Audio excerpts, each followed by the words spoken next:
nade-depress. Kapag halimbawa yung pinapangarap niya na bagay ay hindi niya po nakamtan sa buhay niya, nade-depress. Pero tingnan niyo po ito, kapatid sa Panginoon, kailan mo pinangarap si Jesucristo sa buhay mo na mapasa iyo habang buhay at sa buhay na walang hanggan. So, tayo po yung nagkakaroon ng bitterness eh. They become bitter because they focus on their problem. Kaya kapatid sa Panginoon, tingnan niyo po ito ha. Kapag nandiyan na yung problema, anong gagawin mo ngayon? Wala ka ng tigil ng kakareklamo. Wala ka ng tigil ng kakapunan doon sa problema na yon. Kaya lalo lumalaki yung problema kasi ang focus natin is the problem. And we forget God's promises. Nakakalimutan natin yung pinangako ng Lord. Uy, tingnan mo muna yung kagabi mo, baka mamaya. Naluspan ka na. Hello? Isip lang po muna tayo, ano po? Para hindi natin makalimutan po yung tinatawag na God's promises. Hindi po ba natin alam na ang Diyos na ito na naglabas sa ating pagkakaalipin sa kasalanan, ay siya rin yung Diyos na nangako sa iyo ng mga mabubuting bagay?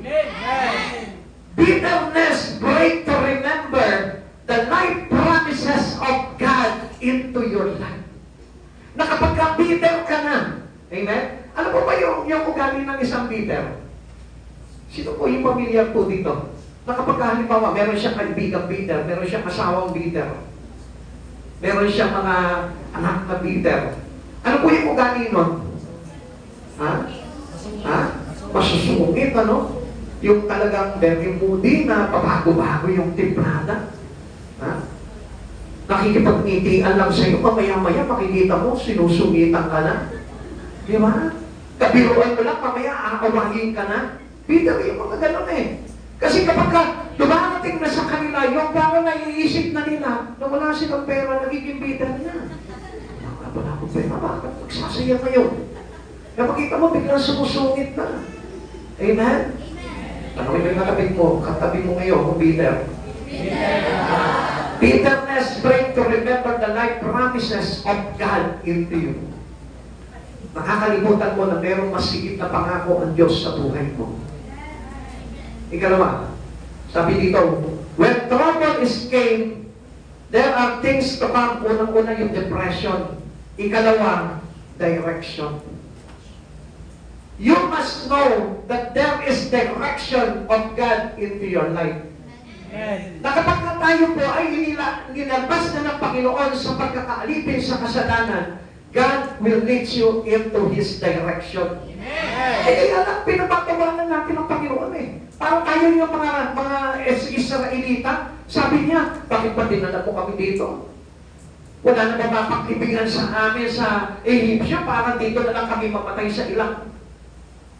Pag sinabing directions will give us by God, ang ibig sabihin po nito, kapag dumarating po iyong kaguluhan sa buhay mo, God will give you direction. At yung direction na yun is an explicit instruction. Ibig sabihin niyan, mayroong tahasang pagtuturo ang Panginoon sa buhay mo. May tahasang itinuturo sa iyo ang Diyos na ito. Kaya nga, wala kang dapat na ikatakot. At dahil alam mo na mayroong Diyos at Diyos ang nagligtas sa iyo at ang nagalis sa iyo sa putong ito ay Diyos, anong dapat kang ikatakot? Ang sabi ng Lord, hindi kita iiwan, ipapabayaan eh. So, hindi sinungaling ang Diyos para hindi niya gawin yung mga bagay na ipinangako sa buhay ng tao. Sabi niya nga po dito sa Exodus chapter 14, verse 13 to 14, sumagot si Moises, lakasan ninyo ang inyong loob, huwag kayong matakot, tignan na lang ninyo kung paano kayong ililigtas ngayon ni Yahweh. Hindi na ninyo muling makikita ang mga Egyptiong iyan, ipagtatanggol kayo ni Yahweh, pumanakad lamang kayo. Wala kayong gagawin. God will fight back for us. Amen. Siya po yung lalaban para sa atin. Amen? Amen. If we allow this instruction to trust God, hindi po talaga tayo maaagabyado sa buhay na ito. Kaya lang kasi, minsan, tinitignan po natin yung mga bagay dito sa mundong ito eh. Kaya kung minsan kadalasan, alam niyo, nakalimutan na natin ang Panginoon sa buhay natin. Tignan niyo po itong points of instruction ni Moises dito sa mga Israelita. Meron siyang binanggit po dito sa mga Israelita. Moises had 3 points instruction from God. Na ito rin po yung pinapakita sa atin ng Panginoon po dito. Na dapat po tayo unang-unang hindi dapat natatakot. Fear not, sabi ng Lord. God uses this word open. Madalas niya po ginagamit po ito sa Biblia na tayo po yung matakot. Kahit ano yung mga pinagdaraanan natin sa buhay po natin, huwag ka matatakot. Amen. Always remember the promise of God into your life. Pag po si Jesus sa buhay mo, wala ka nang dapat na ikatakot sapagkat may pangako ang Diyos sa bawat takot ng isang tao. Amen. Natatakot ka na mawalan sa mundong ito, ano sabi ng Lord? He will provide. Amen. Natatakot ka na pag hinaan ka, ano sabi ng Lord? I will give you strength to overcome everything. Amen. Nakakalimutan po natin yung mga pangako ng Panginoon. Minsan nakakala po natin, kailangan lang maging mayaman ako sa mundong ito. Hindi po yan ang sinabi ng Lord eh. Ang sabi ng Lord, sila na nagsasabing mayayaman, ngunit dukha naman sa paningin ng Panginoon. God uses this word very open. Kaya nga, wala po tayong dapat na ikatakot. Isaiah 41:10, ako isa sa inyo, huwag ka matakot. Ako ang inyong Diyos, di ka dapat mangamba ng inuman, palalakasin kita, at tutulungan, iingatan, at ililigtas. Alam niyo po ba itong words na ito? It is a solid promise of God to whom He accept the instruction to them by God.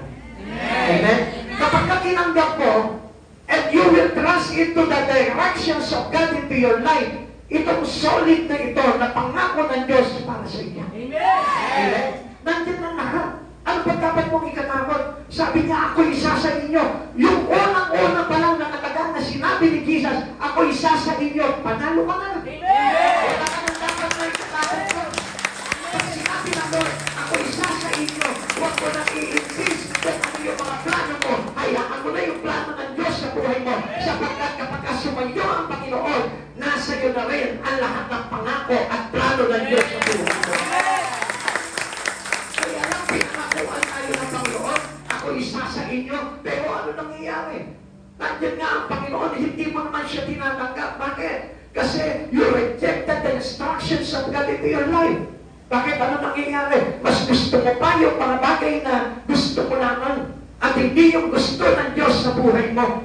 Kaya nga, allow the word, the will of God into your life. Pahintulutan mo yung kalooban ng Diyos na mangyari sa buhay mo because that was a big promises that instruct you to live by God to victory. Amen.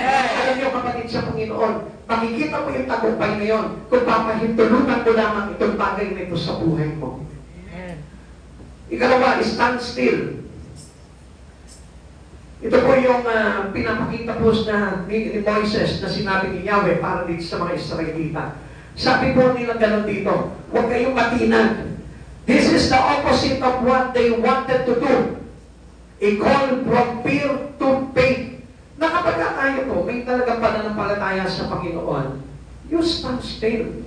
Dapat na lagi po tayo nakatayo ng matatag para sa Panginoon. Amen. Hindi po ba yung natatakot ka na?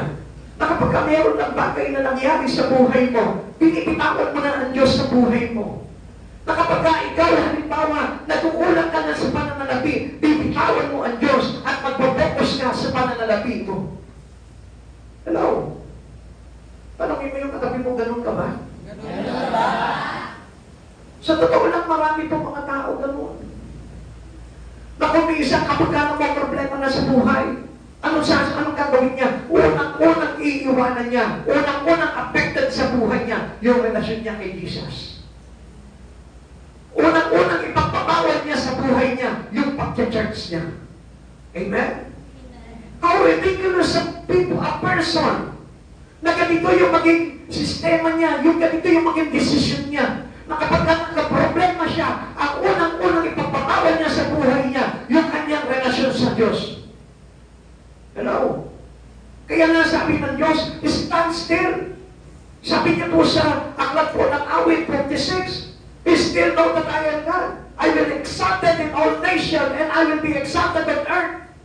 Kapatid sa Panginoon, kung meron tayong tatayuan sa buhay natin, huwag yung mga bagay sa sanlibutan. Tayuan mo si Jesucristo ng todo sa buhay mo. Alam niyo, ibihira na po sa mga Kristiyano po yung yan.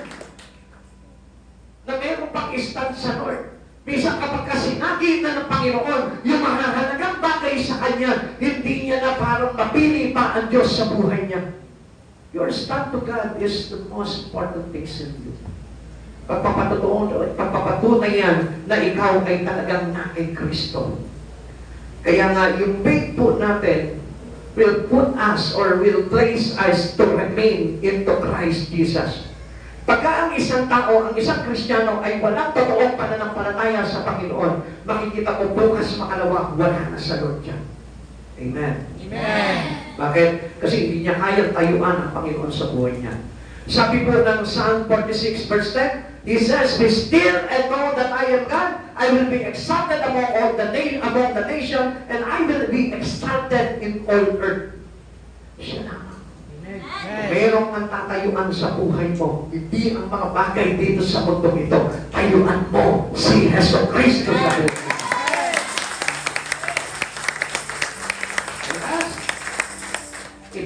Ito yung bagay na pinapakita po ni Moises.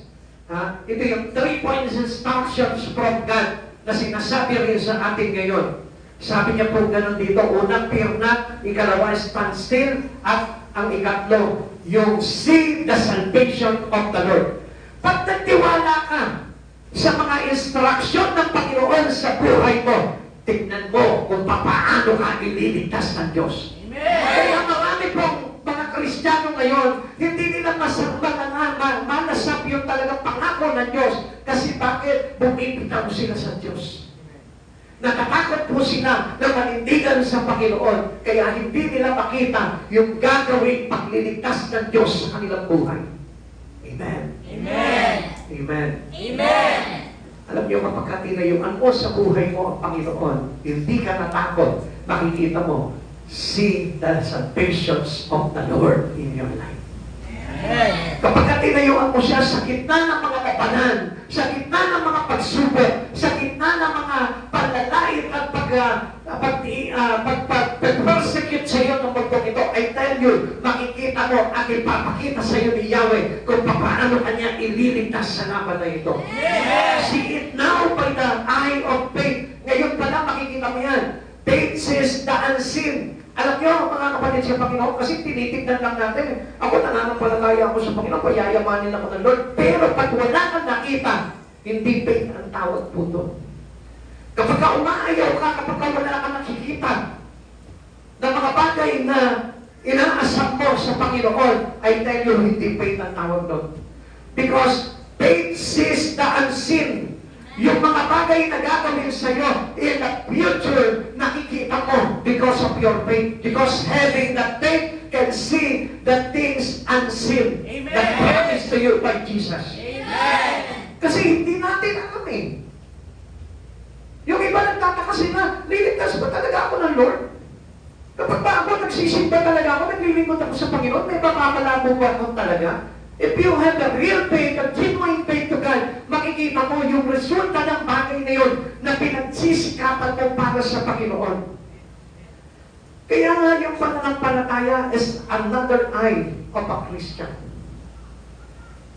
Unang mata natin, yung mata natin sa mga physical na bagay. At yung unang mata na yun, which is the physical eye, can destroy sometimes your soul. But our spiritual eye, which is your faith, yun yung spiritual eye natin eh, yung faith natin eh. Kapag yun ang ginamit mo, which is your spiritual eye, your faith, pag yan ang ginamit mo sa buhay mo, I tell you, magtatagumpay ka. Amen. Amen. Makikita mo na talagang ligtas ka pagdating ng araw sa kalwalatian ng Diyos. Amen. Kaya nga, kung mapapansin mo, kapatid sa Panginoon, if you have a real faith in God, ito na yung ginagamit mo na paningin habang ikaw ay naglalakbay dito sa wilderness nito. Because we are walking and wandering into the wilderness. Yung paglalakbay natin dito, dapat wala ka nang nakikita sa physical mo na mata. kundi ang nakakakita na ngayon yung spiritual mo na mata. Amen. Amen. We are walking by faith and not by sight. Amen? Kaya nga kapag ikaw lumalakad ka pa rin by sight, ibig sabihin po niyan, wala kang pananampalataya sa ating Panginoong Jesucristo. Because true faith sees the things unseen. Nakikita mo na yung ganda ng langit. Nakikita mo na yung halaga ng Jesus. Nakikita mo na yung mga pinangako ng Diyos doon sa kanyang kaharian. At yun na yung mga bagay na maganda sa paningin mo. Sapagkat it cannot seen by your naked eye, by your physical eye, but it will seen by your spiritual eye. Kaya kapatid sa Panginoon, gamitin mo na yung spiritual eye mo. Doon ka na tumingin. Huwag ka nang titingin sa physical eye mo dahil yun yung magpapahamak sa iyo. 2 Corinthians chapter 4 verse 18. Kaya ang paningin namin ay nakapako sa mga bagay na di nakikita. Hindi sa nakikita. Sapagkat panandalian lamang ang mga bagay na nakikita, ngunit walang hanggan ang mga bagay na di nakikita. Kaya kapatid sa Panginoon, dapat ilagay mo na yung pagtitiwala mo sa mga bagay na darating na sa pakarian ng Diyos. Walk by faith and not by sight. Yun na po yun dapat na maging lakad natin. And last, number 3, sabi dito, when trouble is came, there are things to come.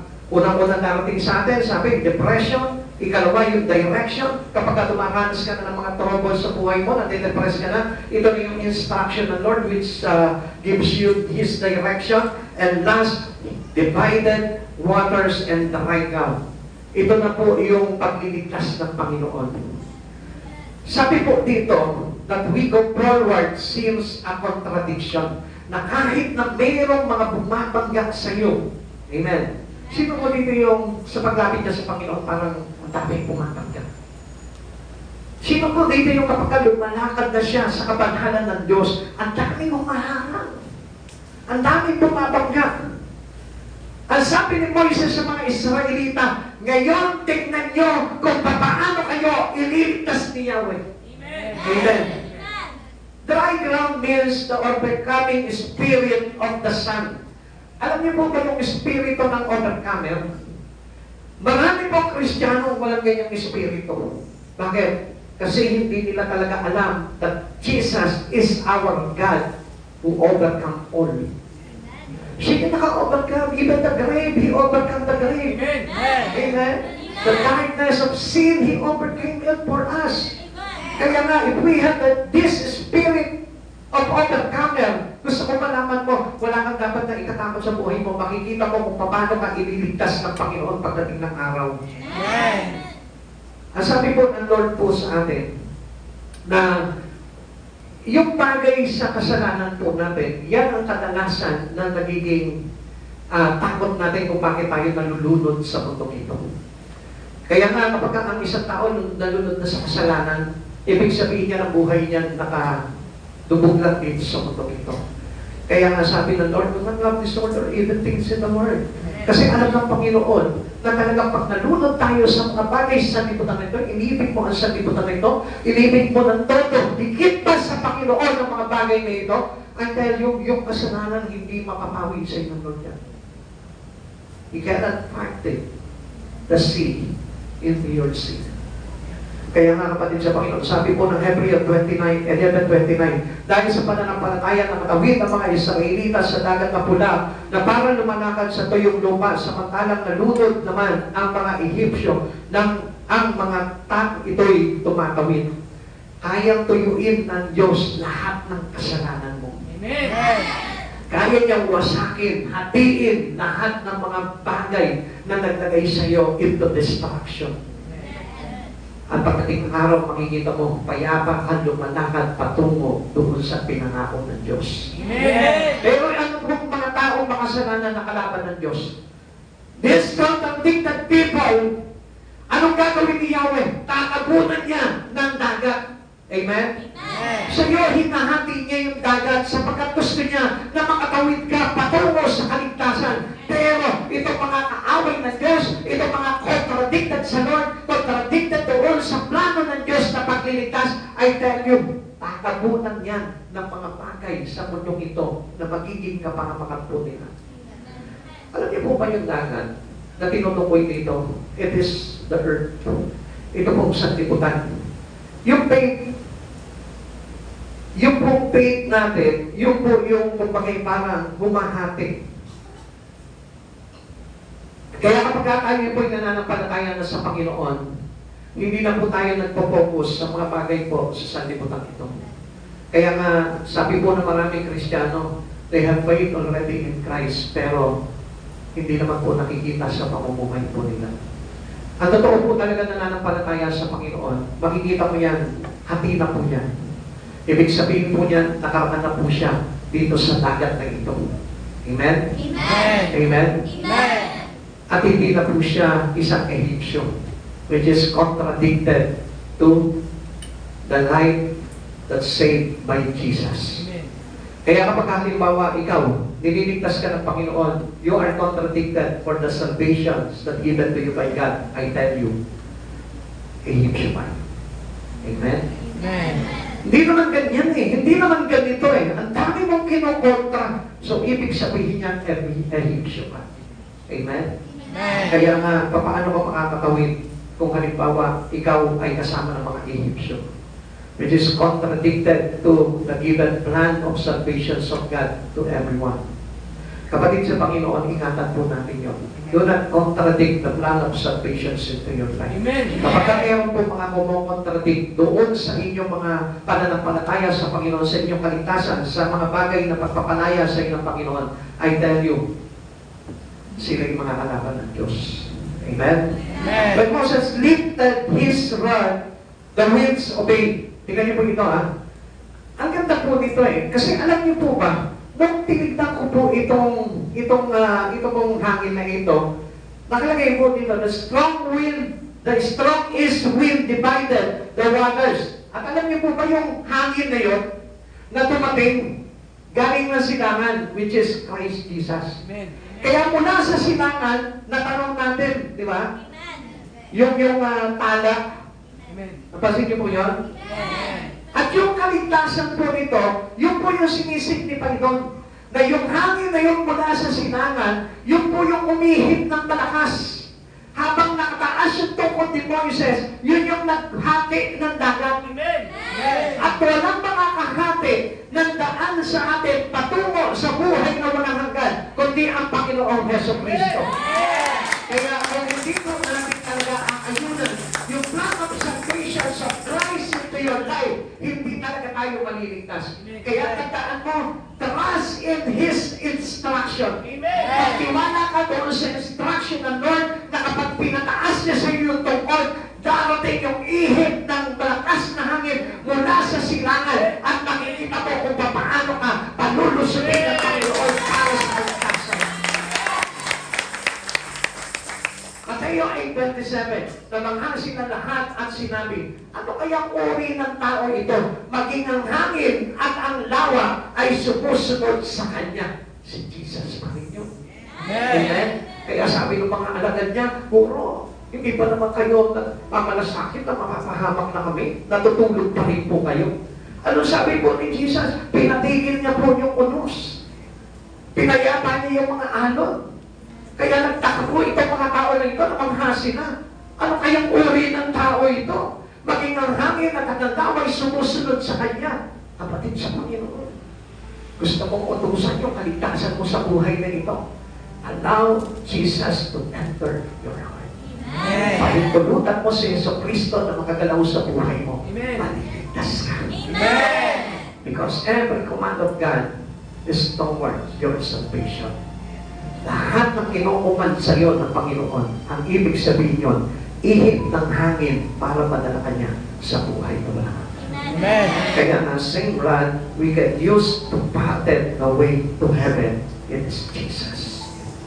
The rod and the wind is Jesus. Kaya kapatid sa Panginoon, make your life to be solid on Christ. Our rock of foundation. He is not solid, the rock of foundation. Kaya kapag meron po tayo nito, maniwala ka sa akin, ligtas ka. Walang kagatol-gatol, walang pag-aalinlangan na kapag si Jesus ang pinili mo na higit sa lahat sa buhay mo kaysa sa mga bagay sa mundong ito, ay tayo yung kaligtasan mo sigurado. Pero kung pag-aalinlangan ka, pipiliin ko ba itong Jesus na ito o pipiliin ko itong mga pangarap ko? Pipiliin ko ba itong Jesus na ito o yung mga bagay na gusto ko lamang? Mag-decide ka. Better to choose Jesus. Kung gusto mo na ikaw mismo maligtas ka, do not contradict the plan of salvation para sa buhay mo. Isaiah 41 verse 2, sino ang nagdala ng isang mananakop mula sa silangan at nagbigay ng tagumpay sa lahat ng kanyang pakikipaglaban? Ang mga hamid, mga bansa ay parang alikabok na lumilipad sa bawat hataw ng kanyang tabak at parang dayaming tinatangay dahil sa kanyang banal. It was only Jesus. Kaya kapatid sa Panginoon, gusto ko po na malaman po ninyo na sa gabing ito, na kapag ang pinahintulutan mo sa buhay mo ang Panginoon, nagtiwala ka sa Kanya, at hinayaan mo yung mga instruction ng Lord na gawin ng Panginoon sa buhay mo, makikita ko makakatiyan ka ng kaligtasan. Kapatid sa Panginoon, yung mga bagay dito sa mundong ito, nilipas po yan. Lahat ng mga pinahahalagahan ng tao dito, ginto, pila, mamahalin ba ito? O kahit na kayamanan ng mundong ito, nilipas po lahat ng bagay niya. Pero, gusto ko malaman mo na dapat ng unang-unang pinapahalagahan mo sa buhay mo, yung relasyon mo kay Kristo. Manatili ka sa Kanya. Ayun mo si Yesu Kristo sa buhay mo at makikita mo, makatitiyak ka na pagdating ng araw, may buhay na walang hanggang ka sa piling ng ating Diyos sa Kanyang kalangitan. Ay po natin sa tayo.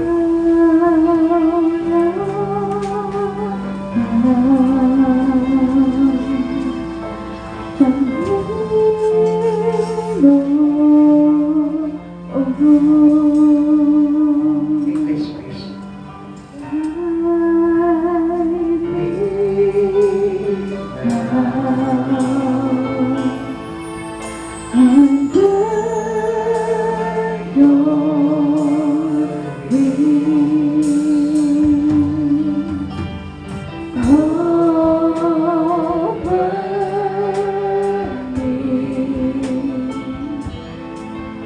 Within your eyes, hide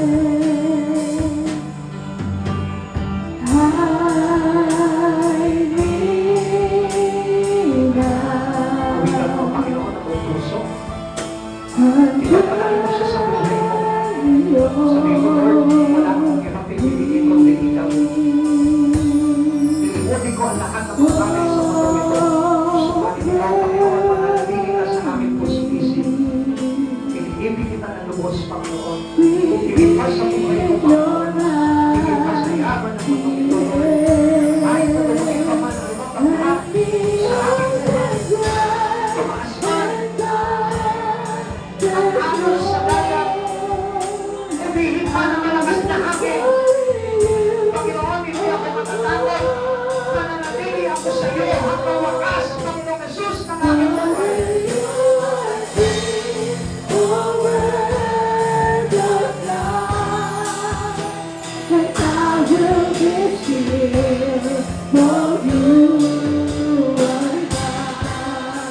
Why don't you give him promise? Bakit hindi ka mangako sa Panginoon sa oras na ito? Lord, iwanan mo na ako ng lahat ng bagay sa mundo ito. Iwanan mo na ako, Panginoon, ng lahat ng tao. Ikaw pa rin ang pipiliin ko, Lord. Hindi man ako magtagumpay sa career. Hindi man ako magtagumpay sa pananalapi. Hindi man ako maging mayaman. Hindi man ako maging tanyag. Abihin man ako sa mundong ito, Lord. Wala akong ibang tatayuan, kundi ang pangako mo sa akin, Panginoong Jesus, na naglalagay sa akin sa buhay na walang hanggan. Ang lahat ay lilipas sa mundong ito. Maging ang buhay ng bawat isa ay lilipas. Mawawala tayo lahat sa mundong ito. At ang mga bagay na narito, subalit, ang sino ang pumili sa Panginoong Jesucristo ay lamay hindi maglalaho. kapansanan ng ating Panginoong Yesukristo sa buhay na walang hanggan sa kanyang kaharian. Stand with Jesus now. Tayuan mo si Yesukristo sa buhay mo. Huwag ka magalisa sa kabila ng kawalan. Huwag ka matakot sa kabila ng kalugihan sa mundo ito. Huwag ka katakutan kung sino ang umuusik sa iyo sa mundo ito. Ang katakutan mo ay mawala ang buhay mo sa harapan ni Kristo. Stand still in the Lord Jesus. Stand firm in Christ Jesus.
Wala tayong ibang aasahan sa buhay dito. Hindi ang kayamanan ng mundo. Hindi ang mga bagay sa mundo ito. Wala tayong ibang aasahan. Maging ang ating buhay. Maging ang ating mga magulang.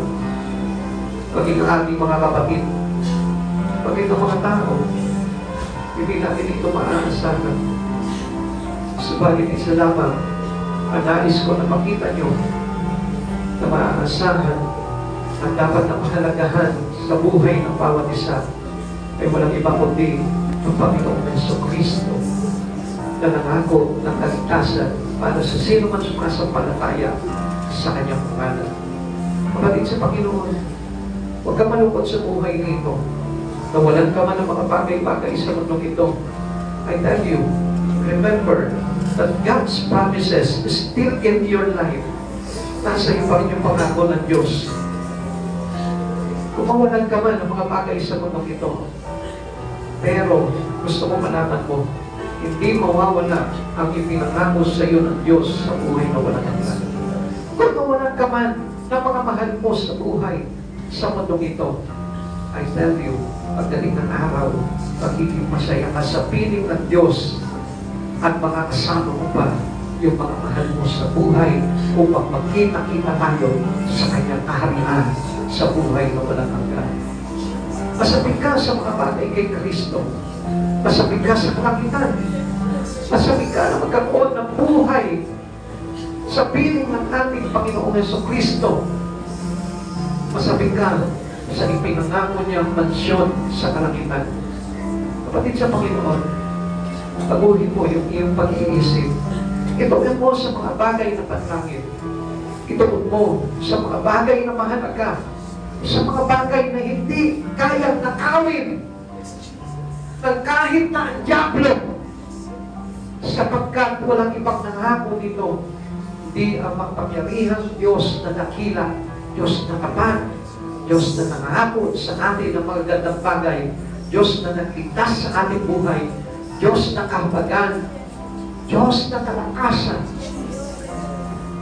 our Messiah, our Christ Jesus. Kaya sa oras nito, pasalamatan ko siya ng buong puso. Salamat sa iyo, Panginoong Jesus, sa pagkatungbuo namin ang aming pag-asa. We anticipate the things that are not now to be unseen. We anticipate the heaven, O Lord, through your name, Christ Jesus. At alam namin, Panginoon, na pagdating ng araw, Lord, masaya kami magkakasama mga magkakapatid sa church nito, Lord, na magpupuring paglilingkod sa iyo dahil sa kalangitan sa buhay ng walang hanggan. Maraming salamat po, Panginoong Jesus. Salamat sa buhay ng bawat isa sa amin na puno ng pananampalataya sa iyo at sa iyo lamang, Panginoong Jesus, ang lahat ng ito. Maraming salamat po at sa aming pag-uwi, Panginoon. Taglayin po namin ang biyaya ng iyong mga salita, biyaya ng pangako ng iyong presensya, at Espiritu na nagbibigay sa amin, Panginoon, upang manatili sa iyo. Panginoong Jesus, turuan mo po kami, Panginoon, na magpahalaga sa mga bagay na ito, Panginoon, na itinuro mo po sa amin, O God. Panginoon, ingatan mo rin po kami sa aming pag-uwi, O God.